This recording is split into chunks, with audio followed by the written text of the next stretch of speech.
So hey guys, welcome back to the channel. Let's start with a new chapter of your class 10th computer application code 165 unit 1 that is networking. तो यार description में तुम्हें हमारी website की link मिल जाएगी. इधर तुम्हें official NCERT की बुक और नोट्स भी फ्री ऑफ कॉस्ट मिल जाएंगे. इधर सिलेबस पर तुम जैसे ही क्लिक करोगे तुम्हारा लेटेस्ट सिलेबस खुल जाएगा फॉर योर कोड 165. नीचे स्क्रॉल करना.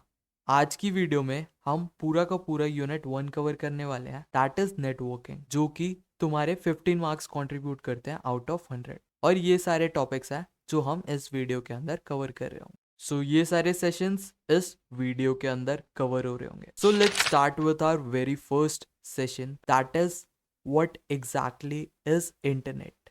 तो यार तुम्हारे टेक्स्ट बुक में जो डेफिनेशन गिवन है is a global network that connects millions of computers worldwide. तो इंटरनेट एक पूरा का पूरा ग्लोबल नेटवर्क है जो कि पूरी दुनिया भर के कंप्यूटर्स को आपस में कनेक्ट करता है. It allows people to communicate, share information and access resources. तो यार इंटरनेट के थ्रू हम एक दूसरे से कम्युनिकेट कर सकते हैं, इंफॉर्मेशन को शेयर कर सकते हैं और जितने भी रिसोर्सेज अवेलेबल है हम उन्हें इजीली एक्सेस कर सकते. जैसे मान लो ये पूरा का पूरा अर्थ है. एक लैपटॉप से तुम दूसरे पार्ट ऑफ अर्थ के स्कैनर या फिर प्रिंटर को एक्सेस कर सकते हो with the help of internet. तो यार विंड सर्फ इनको हम फादर ऑफ इंटरनेट भी बोलते हैं. बहुत बार तुम्हारे एग्जाम में क्वेश्चन पूछा जाता है who is father of internet, तो मेंशन कर देना that is wind Surf. Next topic you guys have is www. इसकी full form world wide web. तुम जब भी कोई वेबसाइट खोलते हो तो उसकी स्टार्टिंग में www लिखा होता है. तो www मान लो इंटरनेट पर राज करने वाला पूरा पापा है. So it is a way to access information over the internet. World wide web की हेल्प से ही हम इंटरनेट पर कोई सी भी इंफॉर्मेशन एक्सेस कर पाते हैं. It consist of millions of web pages linked together over the internet. अब तुमने इंटरनेट पर बहुत सारी वेबसाइट विजिट करी होगी जैसे google.com, youtube.com या फिर facebook.com. अब मिलियंस ऑफ वेबसाइट्स हैं इंटरनेट पर, उनको टुगेदर होल्ड कर कर कौन रखता है? World wide web. अब वर्ल्ड वाइड वेब आखिर बनाया किसने था? तो इसको बनाया था सर टिम बर्नर्ड ली ने. तो इसे भी अच्छे से याद कर लेना. In the year 1991. उसके बाद जो तुम्हारे बुक में टॉपिक गिवन है इज वेब सर्वर. सर्वर कुछ नहीं होते, ये बहुत बड़े कंप्यूटर होते हैं जो कि बहुत सारा डेटा या फिर वेब पेज स्टोर करके रखते हैं. जब भी क्लाइंट इन्हें रिक्वेस्ट करता है कि सर्वर मुझे ये इस चीज की नीड है, तो सर्वर उस क्लाइंट की रिक्वेस्ट एक्सेप्ट कर कर उन्हें बदले में एक रिस्पॉन्स भेजता है. इसे एक डायग्राम से समझते हैं. जैसे मान लो ये तुम हो, तुम्हें कोई वेबसाइट सर्च करनी है तो लैपटॉप के सर्च बार पे तुम वेबसाइट की लिंक लिखोगे. जैसे ही तुम लिंक लिखोगे तुम कुछ भी सर्च करते हो, कहाँ पर करते हो? या तो गूगल पे करते हो. तो जहां पर भी तुम सर्च करते हो उसे हम क्या बोलते हैं? ब्राउजर. तो ब्राउजर पे तुमने कुछ टाइप करा, अब जो भी टाइप कर कर तुम एंटर प्रेस करते हो तो वो जाता है कहाँ पर? सर्वर के पास. गूगल के बहुत बड़े बड़े सर्वर हैं, तो वहां पर तुम्हारी रिक्वेस्ट जाती है कि यार मुझे ये सर्च करना है, इसकी इंफॉर्मेशन मेरे को चाहिए. तो जो भी तुमने वेबसाइट लिखी वो HTTP रिक्वेस्ट की फॉर्म में जाती है. HTTP हम आगे इस वीडियो में कवर करेंगे. ये कुछ नहीं होते, ये रूल्स एंड रेगुलेशन होते हैं कि कैसे इंटरनेट पर काम हो रहा है. अब वर्ल्ड वाइड वेब पूरे इंटरनेट का पापा होता है, तो ये नजर रखता है कहाँ पर क्या हो रहा है. तुमने कुछ भी सर्च करना है तो ब्राउजर ओपन करा, वहां पर टाइप करा, फिर वो वाली रिक्वेस्ट जाएगी किसके पास? बहुत बड़े बड़े सर्वर्स के पास. सर्वर देखेगा कि तुमने किस चीज की रिक्वेस्ट मांगी है. जितनी भी रिक्वेस्ट में डेटा अवेलेबल है वो उसे फेच कर कर तुम्हें वापस शो कर देगा जो कि तुम्हारी स्क्रीन पे शो होता है. तो ये था कंप्लीट प्रोसेस कैसे इंटरनेट काम करता है. तो तुम्हें समझ आ गया वेब सर्वर क्या होता है? ये ह्यूज कंप्यूटर होते हैं जो कि बहुत सारा डेटा या फिर वेब पेजेस स्टोर करके रखते हैं. जब भी क्लाइंट रिक्वेस्ट करता है कुछ भी तो सर्वर बदले में एक रिस्पॉन्स भेजता है. तो web client, these are the software use to access web pages. जैसे कोई भी ब्राउजर तुम्हारा क्लाइंट है, कोई भी यूजर जो रिक्वेस्ट कर रहा है उसे भी हम क्लाइंट बोलते हैं. तुम्हें समझ आ गया इंटरनेट क्या होता है?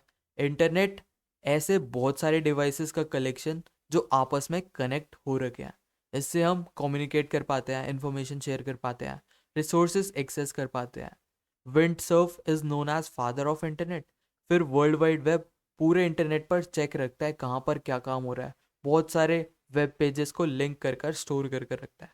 और www किसने बनाया था? टिम बर्नर ली ने। फिर हमने पढ़ा था वेब सर्वर और web client. Next topic, web page. अब इमेजिन करो तुम्हारे पास एक बुक है, एक बुक के अंदर सिंगल पेज, उसको हम रेफर कर सकते हैं एज अ वेब पेज। तो जब भी तुम कुछ सर्च करते हो जो तुम्हारी स्क्रीन पे आता है उसे हम बोलते हैं वेब पेज। तो वेब पेज के अंदर क्या क्या हो सकता है? टेक्स्ट हो सकती है, इमेज हो सकती है, हाइपर लिंक मतलब कोई लिंक प्रेजेंट हो सकती है जिस पे क्लिक कर कर तुम दूसरे वेब पेज पे चले जाओ, ऑडियो हो सकती है, तुम्हारी वीडियोस हो सकती है। अब बहुत सारे वेब पेज के कलेक्शन को ही हम वेबसाइट बोलते हैं। मैं इसे डायग्राम से बताता हूँ। जैसे तुम्हारी स्क्रीन पर एक पेज आया, उसे हम बोलेंगे वेब पेज। अब दूसरा पेज आया, उसे भी बोलेंगे वेब पेज। जब बहुत सारे वेब पेज को हम कंबाइन कर दे, एक साथ रख दे, तो वो बन जाता है वेबसाइट। वेबसाइट मान लो एक बुक है और बुक का एक सिंगल पेज तुम्हारा वेब पेज है। अब वेबसाइट की definition, it is collection of related web pages. बहुत सारे वेब पेज का कलेक्शन को हम क्या बोलते हैं? वेबसाइट। जब भी तुम कोई वेबसाइट ओपन करते हो, जो भी फर्स्ट पेज, जो भी लैंडिंग पेज होता है, फर्स्ट पेज, उसे हम क्या बोलते हैं? Home page. ये भी बहुत बार एग्जाम में आता है, तो अच्छे से याद रखना। Next topic you guys have is web address. Address तुम्हारे घर का एड्रेस क्या बताता है? पूरे एरिया में तुम्हारा घर कैसे लोकेट कर पाते हैं? एड्रेस की हेल्प से। तो एड्रेस यूनिकली आइडेंटिफाई कर रहा है तुम्हारे घर को। सिमिलरली इंटरनेट पे तो बिलियंस ऑफ वेब पेजेस है। अब कैसे पता लगेगा तुम्हें किस वेब पेज पे जाना है? तो लोकेशन जानने के लिए हम जो चीज़ यूज़ करते हैं इज वेब एड्रेस। इसको हम यूआरएल भी बोलते हैं, जिसकी फुल फॉर्म होती है यूनिफॉर्म रिसोर्स लोकेटर। ये करता क्या है? ये एक यूनिक एड्रेस प्रोवाइड कर देता है तुम्हारे वेब पेज को पूरे के पूरे इंटरनेट पर। जैसे हमारी वेबसाइट है youthaf.com। जैसे तुम ये गूगल पर लिखोगे तो तुम हमारी ही वेबसाइट पे जाओगे। ऐसा नहीं होगा कि तुम ये टाइप करो और यूट्यूब खुल गया, या ये टाइप करो और फेसबुक खुल गया। हर एक वेबसाइट को एक यूनिक एड्रेस मिलता है, जो एड्रेस डालने से वही स्पेसिफिक वेबसाइट तुम्हारी इंटरनेट पर खुलेगी। तो तुम्हें समझ आ गया वेब एड्रेस क्या होता है। नेक्स्ट टॉपिक तुम्हें पढ़ना है HTML। ये एक पूरा यूनिट है जो हम नेक्स्ट वीडियो में कवर करेंगे। HTML की फुल फॉर्म होती है हाइपरटेक्स्ट मार्कअप लैंग्वेज। ये एक कोडिंग जैसी लैंग्वेज होती है जिसकी हेल्प से तुम वेब पेजेस बनाते हो। हम नेक्स्ट वीडियो में वेब पेज भी बनाना सीखेंगे with the help of HTML। उसके बाद ईमेल एड्रेस क्या होता है? ज़्यादातर तुम सबके पास एक कोई ना कोई ईमेल एड्रेस होगा। जैसे बंदों के पास फ़ोन नंबर होता है, फ़ोन नंबर का क्या यूज़ होता है? ज़्यादातर कॉलिंग का।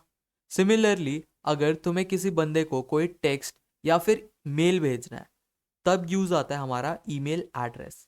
जैसे बंदों के नंबर भी यूनिक होते हैं, वैसी ईमेल एड्रेस भी यूनिक होते हैं। It is a unique address to send और रिसीव ईमेल्स। जब भी तुम्हें प्रोफेशनल बातें करनी है लोगों से, तो तुम ईमेल्स का यूज़ करते हो। अब ईमेल कैसा दिखता है? जैसे एग्जाम्पल ले लो, ayush@gmail.com। तो आयुष @ से पहले जो भी लिखा है उसे हम बोलते हैं यूज़र नेम। और @gmail.com, @yahoo.com, के दो भी बाद लिखा होता है उसे हम बोलते हैं डोमेन नेम। तो ईमेल एड्रेस तुम्हें पता ही था, मैंने बाकी फॉर्मल डेफिनेशन जो तुम्हें एग्जाम में लिखनी है वो भी बता दी। Next we have is downloading. Downloading तुम बचपन से करते आ रहे हो।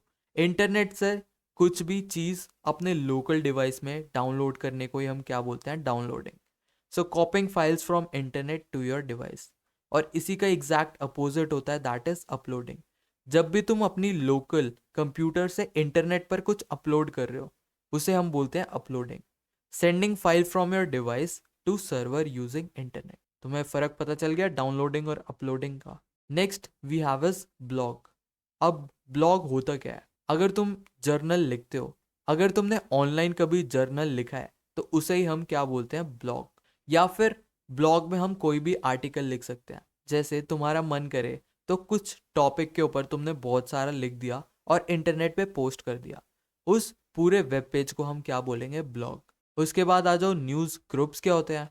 ये ऐसे फॉरम्स होते हैं जहाँ पर बहुत सारे बंदे मिलकर किसी टॉपिक पर डिस्कस कर सकते हैं। जैसे बहुत सारे कोडरों को डिसाइड करना है कि कौन सी कोडिंग लैंग्वेज बेस्ट है, तो वो एक फॉरम बनाएंगे, टॉपिक लिख देंगे कोडिंग लैंग्वेज, और वहाँ पर बहुत सारे बंदे आके अपने अपनी चीज़ें डिस्कस कर सकते हैं। तो एक बार गो थ्रू कर लो हमने इस स्लाइड में क्या क्या पढ़ा। Let's start with our session 2, internet protocols. अब प्रोटोकॉल्स का मतलब होता है रूल्स एंड रेगुलेशंस। जैसे तुम्हारे कंप्यूटर लैब के अंदर कुछ प्रोटोकॉल्स होंगे, जैसे शूज़ पहनकर नहीं जाना, लैब के अंदर कुछ भी फूड या फिर ड्रिंक अलाउड नहीं है। तो protocols simply rules and regulation होते हैं। अब इंटरनेट के प्रोटोकॉल ऐसे रूल्स जिससे हम जब भी दो कंप्यूटर के बीच कम्युनिकेट करते हैं तो कौन कौन से रूल्स हमें फॉलो करने हैं, वो हमें किससे पता लगता है? इंटरनेट प्रोटोकॉल से। आओ देखते हैं क्या क्या प्रोटोकॉल होते हैं इंटरनेट के। First we have is TCP या फिर आईपी।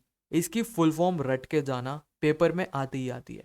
टीसीपी की फुल फॉर्म होती है ट्रांसमिशन कंट्रोल प्रोटोकॉल और आईपी की फुल फॉर्म होती है इंटरनेट प्रोटोकॉल। ये सबसे मेन प्रोटोकॉल होता है जब भी दो डिवाइसेस के बीच कम्युनिकेशन होती है इंटरनेट के ऊपर, तो टीसीपी आईपी का यूज होता ही होता है। Next we have is SMTP. SMTP की फुल फॉर्म होती है सिंपल मेल ट्रांसफर प्रोटोकॉल। जैसे नाम से पता चल रहा है कहीं ना कहीं मेल इन्वॉल्व होगा। तो ये करता क्या है? Sends email from one server to another. जब भी तुम्हें मेल को इधर से उधर ट्रांसफर करवाना है तो कौन सा प्रोटोकॉल यूज आता है? SMTP. Next we have is POP 3। इसकी फुल फॉर्म होती है पोस्ट ऑफिस प्रोटोकॉल 3। ये करता क्या है? जब भी तुम्हें सर्वर से ईमेल रिसीव करना है या फिर रिट्रीव करना है तो तुम क्या यूज करते हो? पॉप 3। जब एक सर्वर से दूसरे सर्वर में हम मेल ट्रांसफर करते हैं तब क्या यूज होता है? एसएमटीपी।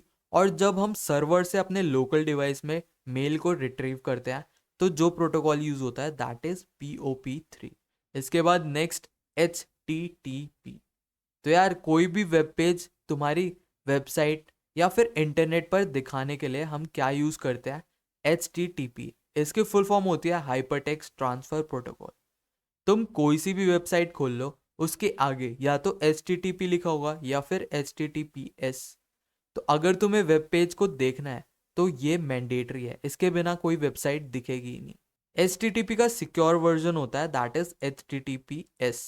इसके अंदर जो भी वेबसाइट होती है वो बहुत सिक्योर्ड वे में आती है। तो ज़्यादातर ब्राउज़र्स HTTPS ही प्रेफर करते हैं। जब भी किसी वेबसाइट के आगे अगर ब्राउज़र ने देखा S नहीं लगा तो वो तुम्हें एक वार्निंग दे देगा कि ये वेबसाइट सिक्योर नहीं है। तो ये तो थे तुम्हारे कॉमन इंटरनेट प्रोटोकॉल्स जो तुम्हारी बुक में मेंशन थे। अब नेक्स्ट जो तुम्हारी बुक में और मेंशन है is remote login and file transfer protocol. आओ देखते हैं। सबसे पहले SSH। इसकी फुल फॉर्म पढ़ लेना, सिक्योर शेल। ये करता क्या है? It securely logs into a remote computer. तो यार तुम मान लो इंडिया में हो और तुम्हारा कंप्यूटर ऑस्ट्रेलिया में है। अब यहाँ से तुम्हें अपना वो वाला कंप्यूटर ऑपरेट करना है तो तुम किस प्रोटोकॉल का यूज़ करोगे? SSH का। जब भी रिमोट कंप्यूटर्स को हमें ऑपरेट करना होता है या फिर लॉगिन करना होता है तो SSH यूज में आता है। Next we have is SFTP, secure file transfer protocol. जब भी हमें फाइल्स सिक्योरली ट्रांसफर करनी होती है तो हम SFTP प्रोटोकॉल का यूज करते हैं। Next we have is file transfer protocol. जब भी तुम्हें फाइल ट्रांसफर करनी है इंटरनेट पर तो FTP यूज करते हो। ये SFTP से कम सिक्योर होती है। Next we have is SCP, secure copy protocol. तो यार ये सिक्योर कॉपी बना देता है किसकी? फाइल्स की, और शेयर करता है बिटवीन डिफरेंट होस्ट। होस्ट कुछ नहीं होते, डिवाइसेस होते हैं जो भी इंटरनेट पर प्रेजेंट है। Next we have is telnet. Telnet भी यूज होता है रिमोट कंप्यूटर एक्सेस करने के लिए, जैसे SSH यूज होता था, बट ये सिक्योर था और ये सिक्योर नहीं है। तो यार ये सारे प्रोटोकॉल्स हैं जिसकी हेल्प से इंटरनेट आज इतना सेफ है और इतना ऑर्गेनाइज्ड है। तुम कुछ भी सर्च करते हो तो 0.001 सेकेंड में इतना सारा डेटा आ जाता है, इतनी इमेजेस, इतनी वीडियोस यूं आ जाती है। Next session you guys have is services on internet. तो यार इंटरनेट सिर्फ ब्राउजिंग के लिए नहीं है बल्कि इंफॉर्मेशन और कम्युनिकेशन के लिए भी यूज होती है। जैसे तुम्हें कुछ सर्च करना हो तो गूगल पर जाके कोई भी इंफॉर्मेशन सर्च कर सकते हो, या फिर तुम ईमेल की हेल्प से या फिर सोशल नेटवर्क की हेल्प से और लोगों को ढूंढ सकते हो, उनके साथ अच्छे अच्छे कनेक्शंस बना सकते हो। सेशन 4 में हम और डिटेल में पढ़ेंगे कि क्या क्या सर्विसेज अवेलेबल होती है इंटरनेट पर। Web services, applications available online that allow user to interact and perform tasks. तो यार ऐसे ऑनलाइन एप्लीकेशंस जिससे हम इंटरैक्ट कर सकते हैं और बहुत सारे टास्क परफॉर्म कर सकते हैं. इनके एग्जाम्पल जैसे चैट, तुम और लोगों से रियल टाइम पे मैसेज कर सकते हो. जैसे व्हाट्सएप पर तुमने किसी से चैट कर लिया, या फिर मैसेंजर फेसबुक के टाइम पे यूज़ होता था, या फिर इंस्टाग्राम पे डायरेक्ट चैट कर लिया, या फिर स्नैपचैट पे डायरेक्ट चैटिंग कर ली. Next we have is email. तुम दूसरों को ईमेल भेज भी सकते हो और दूसरों से रिसीव भी कर सकते हो. इसमें कौन कौन से ऐप्स यूज़ में आ सकते हैं या फिर वेबसाइट्स, दैट इज़ जीमेल या फिर याहू मेल.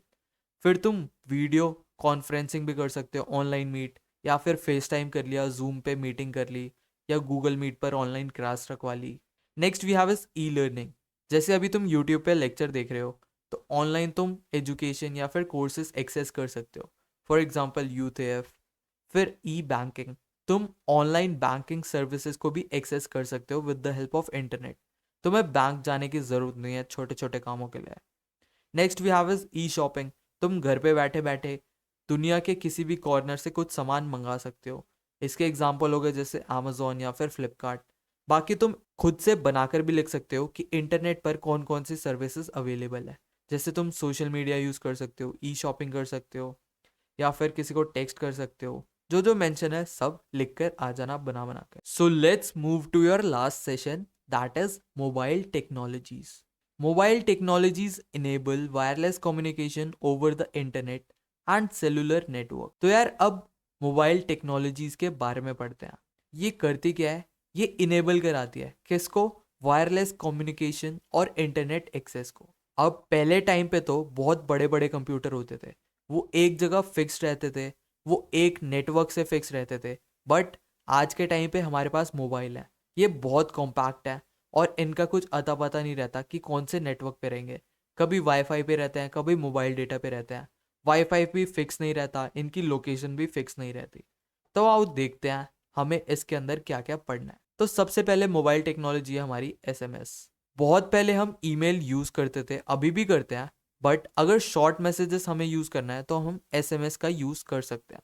हम ये डायरेक्टली फ़ोन की हेल्प से दूसरों को टेक्स्ट कर सकते हैं. Next we have is MMS. तुम्हारी जनरेशन ने एमएमएस को बदनाम कर दिया है, बट एमएमएस की फुल फॉर्म होती है मल्टीमीडिया मैसेजिंग सर्विस. इसके अंदर ऐसे कोई से भी मैसेज आते हैं जिसके अंदर इमेजेस होती हैं, या फिर वीडियोस होती हैं, या फिर ऑडियोज होती हैं. टेक्स्ट के अलावा कुछ भी फॉर्मेट है तो उसे हम क्या बोलेंगे? एमएमएस. अब मोबाइल के बहुत सारे नेटवर्क के जनरेशन्स आए हैं, हमें ये भी पढ़ने हैं. जैसे सबसे पहले तो यार अभी रिसेंट गया था 3G. ये 2G से फास्टर था. इंटरनेट पे हम ब्राउजिंग कर सकते थे, वीडियो कॉल कर सकते थे, बट इसके अंदर डेटा की स्पीड बहुत ज़्यादा स्लो थी. हर चीज़ बफर होती रहती थी और मूड की ऐसी तैसी हो जाती थी अगर तुम वीडियो देख रहे हो तो. उसके बाद मार्केट में आया 4G. इसकी स्पीड बहुत अच्छी थी कंपैरेटिवली टू 3G. ये HD भी सपोर्ट करता था और ऑनलाइन गेमिंग भी बहुत इजी हो गई थी with the help of 4G network. अब जो करंट मार्केट में चल रहे हैं आर 5G नेटवर्क. ये बहुत हाई स्पीड इंटरनेट है. ये तुम्हारे IoT डिवाइसेस जैसे एलेक्सा हो गई या फिर गूगल होम हो गया, ऐसे डिवाइसेस को ईजिली सपोर्ट कर देते हैं. इंटरनेट बहुत फास्ट हो चुका है. तुम्हारे AR VR, तुमने हेडसेट्स लगाए होंगे, या फिर स्मार्ट सिटीज़, हर जगह इंटरनेट बहुत मैक्सिमम और बहुत अच्छे लेवल पर यूटिलाइज हो रहा है with the help of 5G. So this was all in your mobile technologies. एक बार स्लाइड गो थ्रू कर लो एंड इसी के साथ हमारा पूरा चैप्टर खत्म होता है. तुम्हारे सिलेबस में जो जो टॉपिक गिवन थे हमने काफ़ी डिटेल में अच्छे से कवर कर लिया.